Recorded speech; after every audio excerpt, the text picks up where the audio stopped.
families have suffered. And this is why we invested so much and are going to continue doing industry-leading efforts to make sure that no one has to go through the types of things that your families have had to suffer. That was Mark Zuckerberg earlier this year, apologizing to families who blame social media for exploiting their children, causing some to commit suicide, others to die from drugs. It was a rare moment of humility for Mark Zuckerberg. He is not prone to those, from a man that faces a lot of questions, and a lot of questions about his sincerity.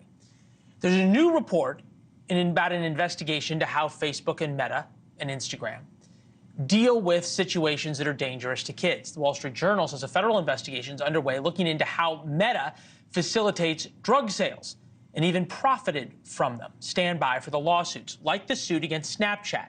65 families say drugs bought on the program killed their loved ones. Sam Chapman lost his son to fentanyl poisoning. He's one of those families who's suing Snapchat and joins us now. His son Sammy died February 7th, 2021. You're brave to keep coming on and talking about this. I know it's the only way to keep it from happening to other kids. I said follow the money as an intro to this segment.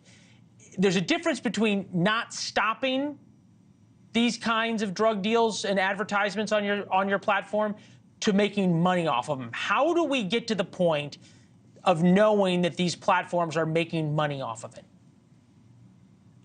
Well, if you look at a platform like Snapchat, they've had no real operating income in their entire lives. The only money they've actually made is from interest income on the money that Wall Street gives them.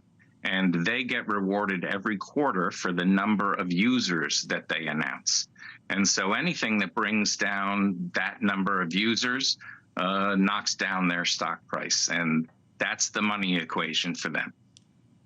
So what we've put up on the screen right now is something that kids have seen, users have seen online. It's basically a menu. I think it's pretty similar to what your son may have seen, to be able to order pills and God knows what's in them from drug dealers. Are we to believe that if the platforms didn't see this or didn't know this existed, they wouldn't take it down?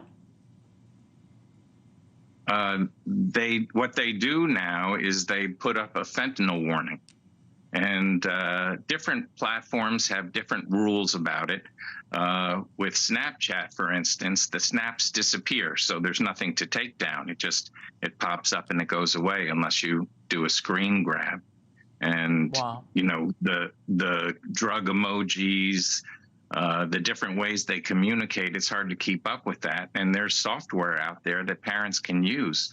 But Instagram's instant messaging, Facebook's instant messaging, Snapchat, TikTok, and Discord, where our kids are, don't allow for integration of third-party safety software. We're pushing for a law in my son's name called Sammy's Law in the U.S. House of Representatives, which would require third-party safety software for any platform with children on it. And you have to have a law, because if one platform allows parents to protect, the kids will just jump to another. So by passing a law, there's no...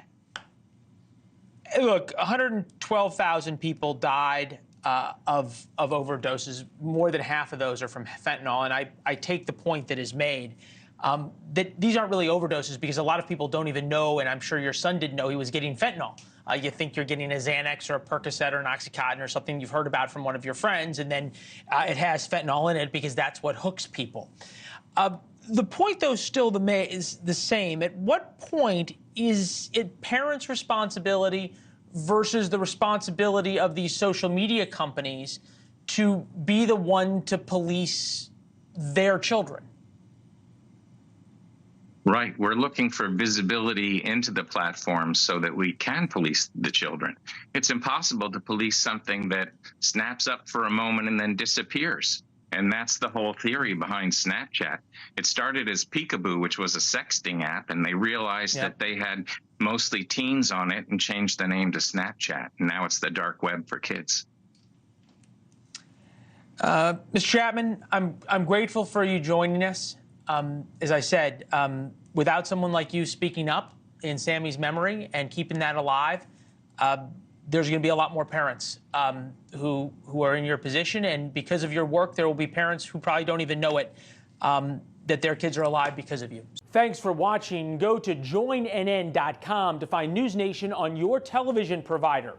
And don't forget to click the red subscribe button below to get more of NewsNation's fact-driven, unbiased coverage.